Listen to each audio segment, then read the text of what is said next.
Hello, I'm Amy Zaley with the Jerusalem Connection Report for Wednesday, April 18, BDS, Anti-Semitism and New York University. 50 New York University student groups have pledged to boycott Zionist student clubs and all Israeli goods.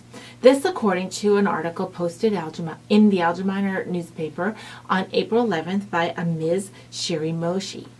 Students for Justice in Palestine are the lead group in getting this coalition together to pledge against Zionist group and Israeli goods. Their efforts looped in the African American Student Union, Asian American Women Alliance, Black Student Union, College Libertarians, Divest for Climate Justice. Okay, this one actually threw me off because Israel is probably one of the most environmentally conscious and friendly nations on the face of the earth, let alone in the region.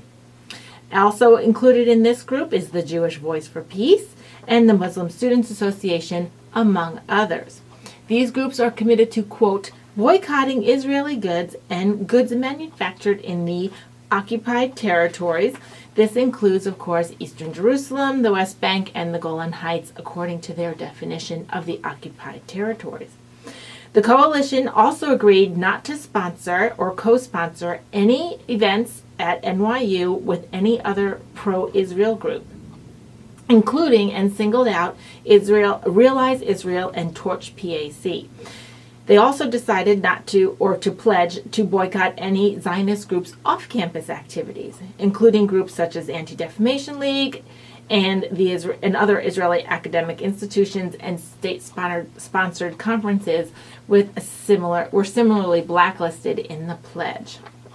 In November, the anti-Zionist group JVP urged students not to visit Israel on a trip organized by the school's Bronfman Center for Jewish Life, partly on the basis that the Bronfman Center does actually oppose BDS. More than 20 other student groups at NYU pledged to comply with this boycott of the visit to Israel, including the NYU College Democrats.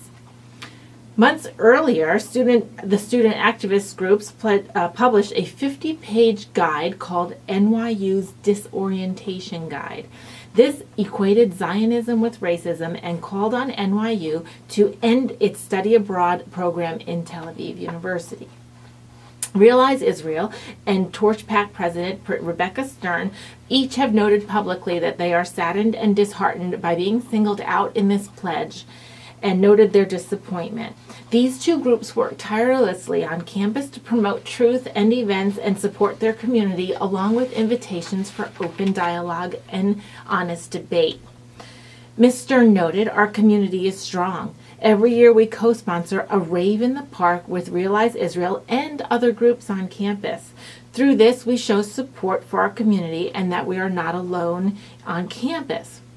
Realize Israel also likewise noted their sadness by the coalition's position and pledged that they would, quote, never pursue a strategy of isolation towards any student organization at NYU. So here are some examples, unfortunately, of how censorship, discrimination, and even inciting hatred against a particular ethnic group or national identity, that is, Israel and Jewish students, or Jewish people in general, is allowed to go on college campuses unchecked by administration or faculty.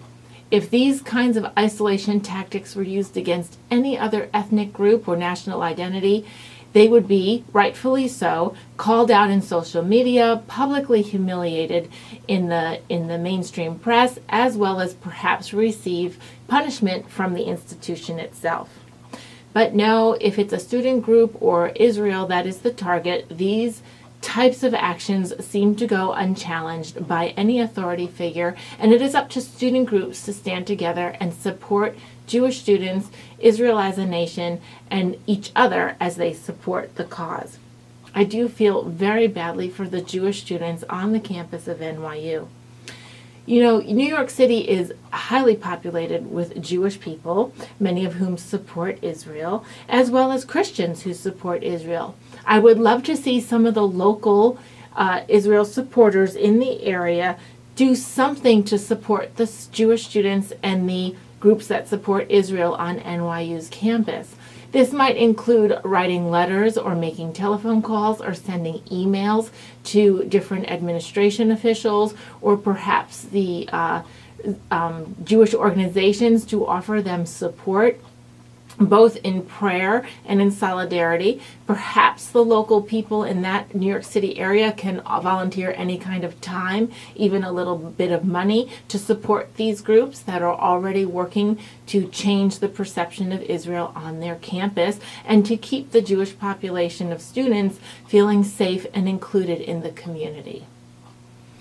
This unfortunate set of events at NYU will not go unchallenged. I encourage you all to pray for the administration, the faculty, and the students, and the surrounding community in New York City, in and around NYU, to help spread the truth about who and what Israel is, and how these types of boycotts do not aid the Palestinian people or the peace process or come to any good end. Shavua Tov. Have a great week.